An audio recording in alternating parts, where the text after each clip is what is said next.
Intéressons-nous à présent au cas d'égalité dans l'inégalité de Cauchy, c'est-à-dire lorsque l'égalité que j'ai écrite ici a lieu. Et si on se rappelle la preuve qu'on a faite juste à l'instant de l'inégalité de Cauchy à travers de l'inégalité additive et qu'on remonte les étapes une par une, il va y avoir égalité dans l'inégalité de Cauchy si et seulement si, en variable normalisée, avec les AK chapeau et BK chapeau de tout à l'heure, l'inégalité additive a lieu.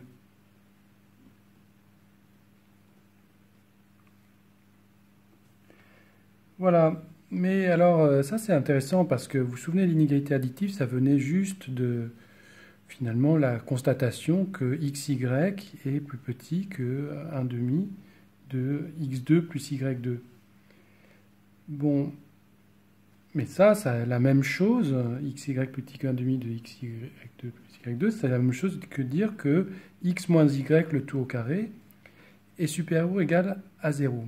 Donc ça, c'est toujours vrai. On a toujours que AK chapeau au carré plus BK au chapeau au carré, le tout divisé par 2, est plus grand que AK chapeau sur BK chapeau pour chaque terme. Si jamais un de ces termes était distinct, c'est-à-dire si on avait AK chapeau qui n'était pas égal à BK chapeau, bah ici on aurait une inégalité stricte au lieu d'une inégalité large pour ce terme-là. Et on aurait toujours l'inégalité large pour tous les termes. Et donc, on ne pourrait pas avoir égalité dans cette somme. Donc la seule façon qu'il y ait égalité dans cette somme, c'est si pour tout cas, variant de 1 jusqu'à plus l'infini, AK chapeau est égal à BK chapeau.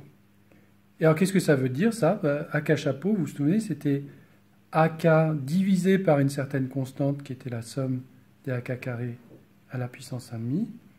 Et BK chapeau, c'est BK sur la même chose, la somme des BK carrés à la puissance 1,5. Donc dire que AK chapeau est égal à BK chapeau, ça revient à dire que BK s'écrit comme une certaine constante fois AK, donc ça c'est pour tout cas,